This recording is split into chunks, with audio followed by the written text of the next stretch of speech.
like to welcome everybody to the 9th CCTSI, University of Colorado, Colorado State University Summit. And this year's summit is entitled Evolving Impacts of COVID-19, Research Advances in Colorado and Beyond. I am Ron Sokol. I'm the director and principal investigator of the CCTSI.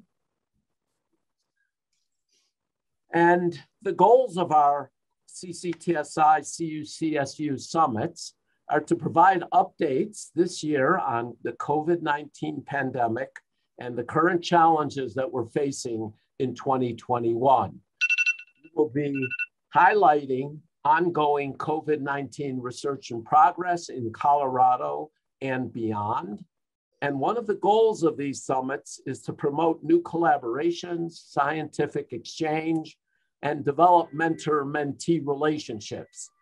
And we appreciate in a virtual format, it's not as easy as it would be to develop networking, personal interactions, meet and greets, but this is really the best we can do given our restrictions on having face-to-face meetings. This year, we have streamlined the format to shorten it a bit based on our evaluations and the feedback we received from last year's virtual summit. So we will have 4 keynote presentations followed by 4 parallel sessions, and this will include a coffee break and a lunch. And here's what the program will look like for today. So we will have 4 keynotes from 8:45 to 11:05. There will be a break before the 4th keynote, and the topics will include the national COVID efforts, particularly those going on at NIH and in federal agencies, the issue of health equity and the pandemic, lessons learned and how we can show resilience and innovation in our response to the outbreak, and finally using big data to evaluate COVID on a national basis using a database that you'll hear about called N3C. Then we will have parallel sessions, and we will have 2 of these sessions at a time in sequential time periods. So we will ask you to attend either the mental health crisis in COVID or the therapeutics and prevention parallel session. There'll be 2 talks in each of these from 11:10 to 12:10. And you're allowed to go from one session to the other if you'd like. And then we'll have a 30-minute break for all of us to get lunch. And then the second parallel sessions will be one on post-acute sequelae of COVID, or what's called long COVID or long hauler COVID. And then finally, one on COVID impact in real world settings in Colorado. And we've invited speakers from CU Boulder, CSU, and the Anschutz campus for these parallel sessions and for some of the keynote addresses. Just very quickly, the CCTSI is the Colorado CTSA hub that is Clinical Translational Science Award from NIH.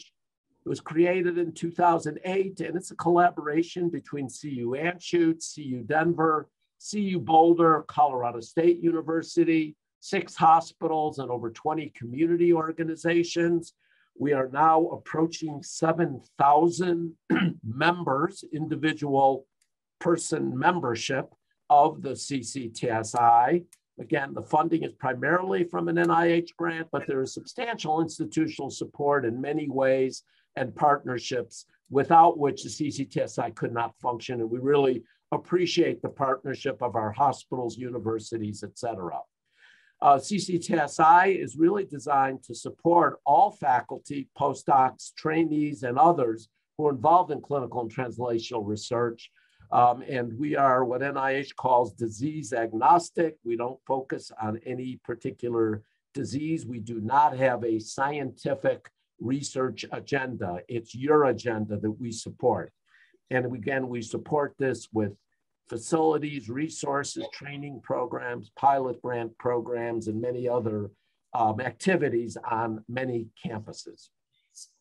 So our vision is to accelerate and catalyze the translation of innovative science into improved health and patient care. And everything we do is directed towards this vision. And when we say translational science, we're really referring to the entire spectrum of translational science, not one sector.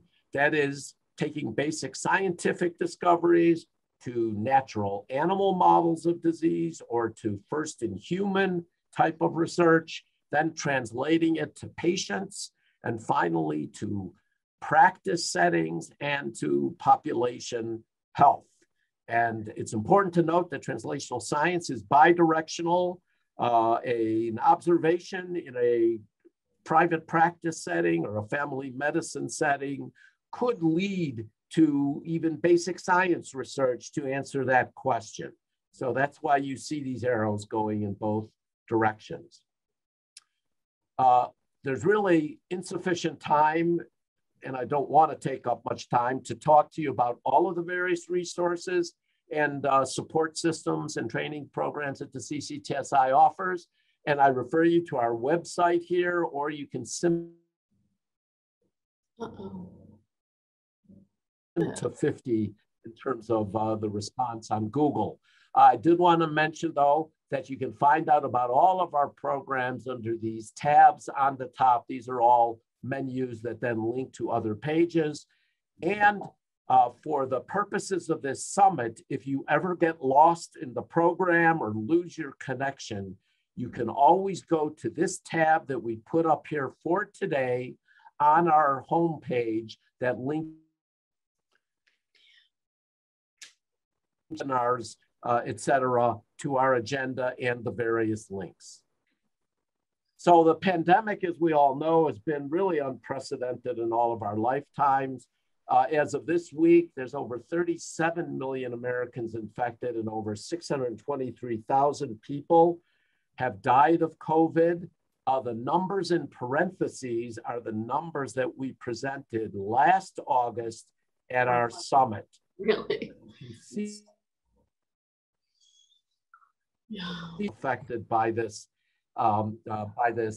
pandemic than we were then. And please, I'd like everybody to mute their microphones unless they're presenting.